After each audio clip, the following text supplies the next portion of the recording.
Hello everyone, this is Artificialum, and I'm back.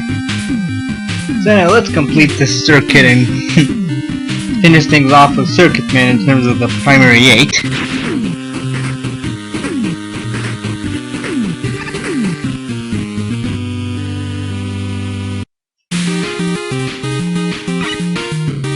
Here we have an interesting stage design. Though to be honest, the music is a bit too loud and exciting for the color scheme of the thing, but that's my personal opinion. Now here for these blocks, you just want to shoot them down and then make this quick jump. You can't step on the blocks, then they won't harm you if you step on them. They will however harm you if they land on top of you, so be wary of that. And again with the scissor things, no real problem. Now here you just want to get your timing right so that you don't hit them and they don't push you in the abyss. And interesting staircase. Somehow I like how they all look like transistors. But then again, I like how the entire stage design, it's an interesting...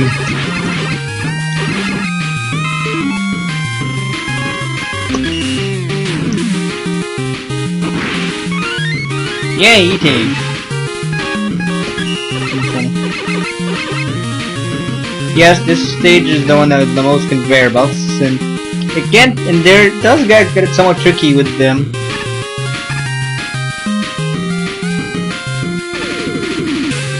Now that one up, I'm actually just gonna leave it because it's honestly more trouble than it's worth, and it's a bit difficult to actually get the timing down fast enough. Yeah, I think I'm just gonna... Ow! Man, that was close.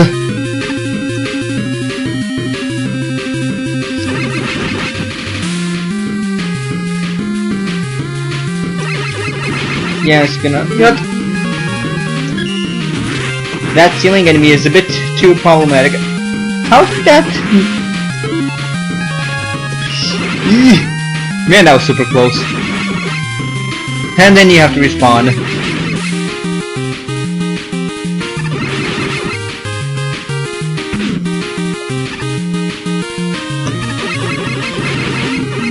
Yeah, this part of the stage can be rather tricky. Hold on, I just want to get my timing down so I can make it past that. You know what? I'm just gonna get the photon flare ready just to get rid of you. Hoping you don't respawn, I'll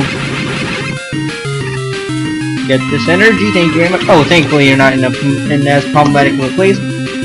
And now that I got a Crypt Cloak, I can make it through this part of the stage much easier. Trust me, this is more challenging with the conveyor belts and having to go through that and the spikes, so... And the circuit blocks. Now here we have an interesting circuit puzzle. You actually need to wait until the circuit blocks are in a good position, then you need to use them as sliding platforms. And then you need to not mess up. Yes, this should be an easy jump. But in any case, there's more.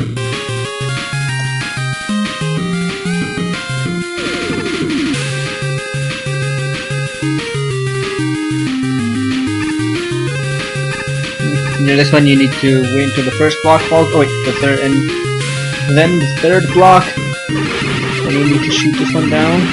And we're clear for now. You know, what's been brought up to me recently is for a lot of the checkpoint rooms, actually, why there's this giant ceiling thing, and I've actually checked, there's nothing really up there. So just an interesting question as to why there's an open ceiling like that. I mean, you can't get that high with anything, not even... Now you're jumping out the rush coils. Here we have an interesting puzzle. Light bulb switches. You shoot your Mega Buster at the light and any of the light bulbs, and all the blocks alternate between off and on.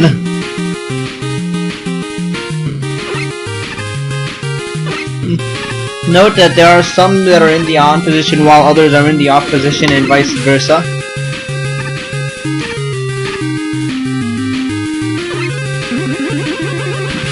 What? Someone's gonna take care of you.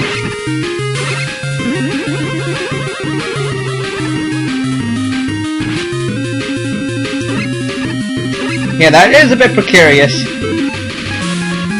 You know, seeing as they're gonna give some Crypt Cloak platforms, it does get a bit tricky, so I'm just gonna use them. Well, first of all, get rid of you. And then you. Again, more Crypt Cloak, mainly because it is rather tricky to get the timing down on that one.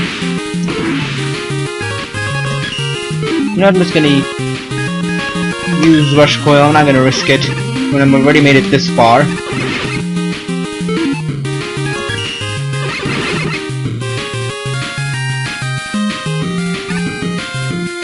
Anyhow, that was a bit more difficult than it would. I mean, it would have been a bit more difficult had I not used the Crypt Cloak. So thank God for that. Now here we have these interesting circuit blocks. They should be coming back up any minute, I'm hoping. Oh well, I was thought so. But in any case, I was hoping I could be able to get that at 1-up, but I figured there are some things that are a bit too troublesome to get. So here you want to rush, since they will fall all the way into the bottomless pit. And of course, that's not a good thing. Anyhow, let me get myself a Rush Coil assisted 1-up.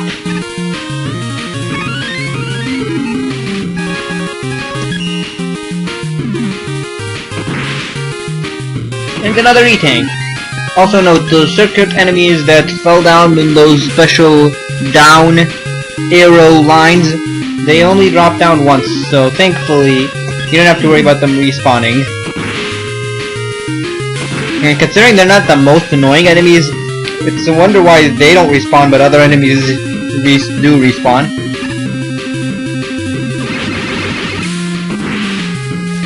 And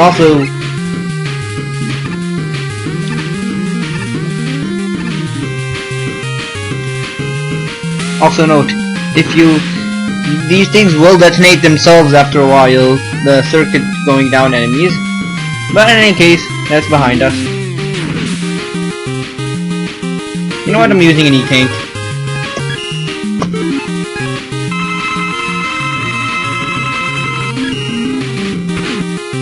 Ouch. Eee, that was close.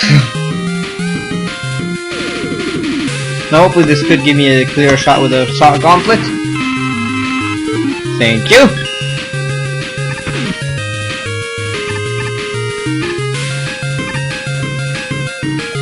Now here we have another chance to hopefully use this shot gauntlet. And yes, it was probably... I think I'm in a very bad position right now. I think I'm gonna... Or I just realized something. I might have been able to slide in without the need of that block, but it might have been very difficult, but I think it was possible.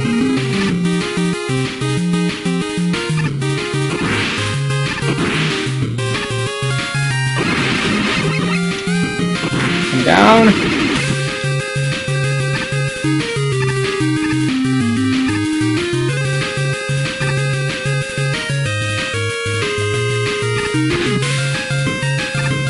Well, that was unexplainably dumb. Anyhow.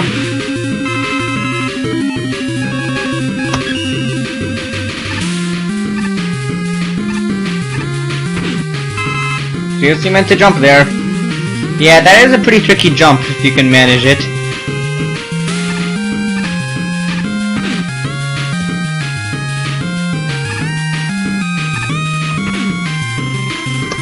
Well, I guess it's time for more E-tanking.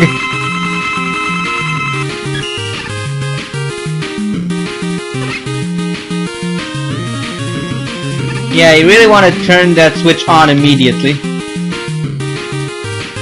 And then use this. You actually kind of have to if you want to make that jump or have a sliding platform. And we're ready at Circuit Man. Now the main theory as to why Circuit Man is weak to the Post Stopper is because of the fact that the Post Stopper can pretty much go through can go unpenetrated through many different platforms and surfaces, and so it can actually make it through his protection into the delicate circuit. And because of that, it can act electromagnetic fluctuations do damage circuit wear very damagingly so. In any case,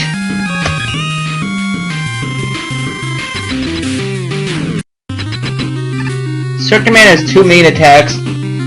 One of them is the Circuit Breaker, which he launches out on his sides. You know, here's me spamming the thing. And the other one was simply throwing a circuit block. Now when he's throwing the circuit block, you actually want to stay close to him, because when he'll throw it up and it'll have to land some distance away from him, so you'll be perfectly safe standing right next to Circuit Man. As for the actual Circuit Breaker attack, which goes off to the side, you probably want to keep your distance for that one. And he usually telegraphs his moves much like Shockman does by if he'll start putting his arms to the side, then up for throwing the circuit block, or for the Circuit Breaker, he'll start with his arms up and throw them to the side. But in any case, enough chatter. Let's save Cutman. And get ourselves the Circuit Breaker. It does have quite the... Oh, and the perfect V parts. I forgot to explain something. I'm not so sure if I explained it at the beginning at all, how you get V parts, but if you defeat... But if I did, I've explained it incorrectly if I explained it earlier. The correct way to do it is you actually get V parts if you get past one of the first 8 Robot Masters, no damage at all. And that's when you get the V parts, after you defeat the Robot Master no damage. Thankfully with the Pulse Stopper that was possible. And I'm surprised I only did that for one of the 8 Robot Masters. Well, not really. But in any case, this is El Mephistoum signing off. Arrivederci!